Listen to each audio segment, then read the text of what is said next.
Habib Bahar dan terutama Habib Rizik Syihab itu adalah sesuatu yang bisa dikatakan sesuatu yang tidak adil. Saya mengatakan misalnya yang diberlakukan atau diterapkan kepada Habib Rizik Syihab. Kita tahu bahwa Habib Rizik divonis dengan 2 hukuman. Coba kayak hancur, saudara, hancur. Jadi hancur nih negara, ya kan? Kenapa? Kok bisa hancur? Ya karena mereka mudah dikuasai oleh popularitas, cuan, jabatan, harta, tahta, reketek. Habib Bahar lantang sebut hukum tajam ke Rizik Syihab. Habib Bahar bin Smith kembali menyampaikan pandangannya tentang hukum di Indonesia tajam kepada Habib Rizik Syihab. Coba kayak hancur, saudara, hancur. Jadi hancur nih negara, ya kan?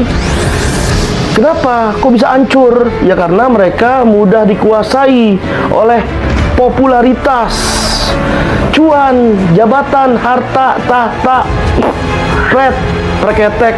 Mudah dikuasai karena apa? Ya ngeri. Kalau dalam hal agama adabnya aja nggak dipakai, ngeri. Apalagi yang lainnya, apalagi amalnya, apalagi pembelaan mereka terhadap kebenaran. Ngeri, saudara, ngeri bener. Pernyataan itu disampaikan Habib Bahar bin Smith dengan suara lantang saat hadir sebagai terdakwa dalam sidang kasus hoaks di Pengadilan Negeri Bandung. Ustadz Kiai Habib, ketika PSBB yang buat acara maulid dan tahlil itu banyak, ada nggak yang ditangkap? Abuya Uci meninggal, tahu nggak?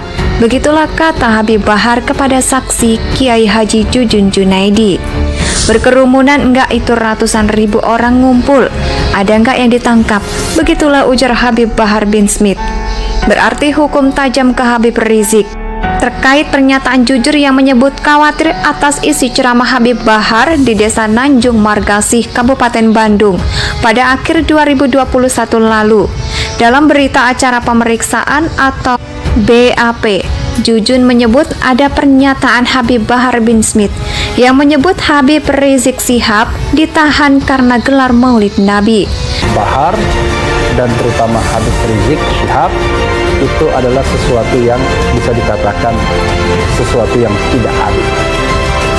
Saya mengatakan misalnya yang diberlakukan atau diterapkan kepada Habib Rizik Syihab. Kita tahu bahwa Habib Rizik divonis dengan 2 hukuman. 1, pelanggaran protokol kesehatan kena 8 bulan dan sudah dijalani masa hukuman tersebut. Dan kedua, hukuman 2 tahun karena dianggap menyebarkan berita bohong yang memunculkan dan menimbulkan keonaran. Saya menganggap itu adalah putusan-putusan yang buruk mengenai pelanggaran protokol kesehatan. Kita tahu banyak sekali yang melakukan pelanggaran protokol kesehatan, termasuk Presiden Jokowi, dan tidak diberikan sanksi apapun. Yang mengatakan Habib Rizik siap ditahan karena maulid.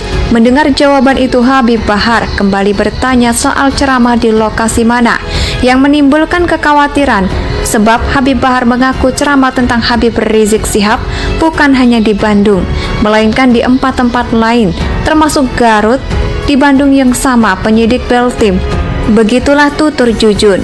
Kenapa khawatir? Padahal kan di Bandung lebih banyak penonton acara di Garut, dan komentar lebih banyak yang di Garut daripada di Bandung. Begitulah Habib Bahar mengatakan, proses saya, tanggapan saya, karena mengatakan Habib Rizik di penjara.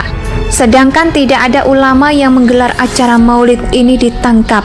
Begitulah tutur Jujun. Menteri Pertahanan, ulamanya masuk penjara, yang dukung Prabowo-nya masuk istana. Ya, ulamanya masuk penjara, yang dukung Prabowo-nya masuk istana. Apa bukan pengkhianat itu? Harusnya beliau di oposisi, bukan masuk kabinet Jokowi, kata Ikhwan. Menurut Ikhwan, umat Islam saat ini sudah kecewa dengan langkah politik yang diambil Prabowo. Dia yakin tidak sedikit umat Islam yang ogah mendukung Prabowo jika menjadi capres di 2024 mendatang. Tidak akan didukung lagi, umat sudah kecewa, kata Ikhwan, ya. Ustadz Haikal Hasan atau akrab disapa Babe Haikal mengatakan saat ini dirinya hanya taat pada hukum dan konstitusi dengan mengakui Joko Widodo sebagai Presiden Republik Indonesia setelah menang di Pilpres 2019 lalu.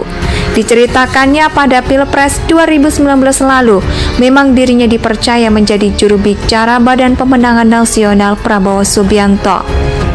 Sandiaga Uno saat itu dia mati-matian berjuang untuk pemenangan Prabowo menjadi presiden.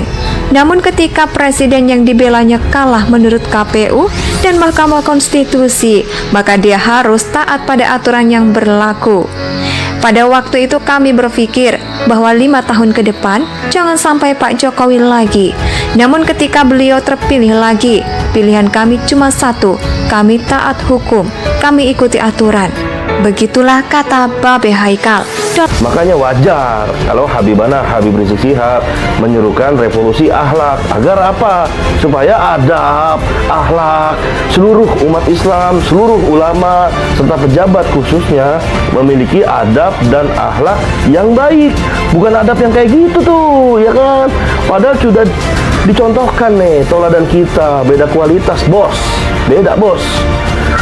Teladan nih dari Habib Bahar, ya kan, bisa saudara-saudara nilai sendirilah, lihat nih adabnya dan juga akhlaknya Habib Bahar kepada orang yang notabene jadi saksi dari jaksa yang memberatkan Habib Bahar.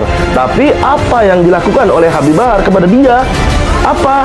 Ya malah tetaplah dijaga namanya adab kepada ulama. Dan juga Habib Bahar santun, tidak sama sekali memendam rasa dendam, nggak ada. Malah sempat pelukan, Habib Bahar tetap pegangan tangan, tetap cibika-cibiki, ya kan, nggak ada rasa dendam sama sekali, apalagi sampai buang muka. Nggak ada buang muka. Dalam obrolannya dengan ahli hukum tata negara, yang juga pengamat politik Refli Harun, kalau itu yang ditentukan KPU dan MK, ya kami ikut presiden, kami Pak Jokowi bukan Pak Prabowo. Habib Bahar bin Smith menyebut Menteri Pertahanan Prabowo Subianto dan mantan pengurus PA212 Haikal Hasan pengkhianat. Hal itu terlihat dalam rekaman video berdurasi 22 detik yang kini tengah viral di media sosial Twitter. Video itu diunggah akun Twitter mahasiswa. Prabowo pengkhianat, Haikal Hasan pengkhianat. Gak ada urusan sama anak antum. Jangan sebut-sebut nama anak. Pengkhianat di depan anak, Haikal Hasan pengkhianat. Begitulah tegas Habib Bahar bin Smith dalam rekaman video tersebut. Haikal Hasan akhirnya buka suara usai dituding sebagai pengkhianat oleh sesama tokoh agama Habib Bahar bin Smith. Padahal kedua tokoh yang biasa terlihat kompak sama-sama tergabung aktif dalam gerakan aksi 212. Adapun seruan ini dilayangkan oleh Bahar bin Smith lantaran Haikal Hasan menerima kemenangan Presiden Jokowi saat pemilihan presiden 2019 silam. Nah, saya, Sobat Era sekalian, sebenarnya mendukung yang namanya sanksi administratif.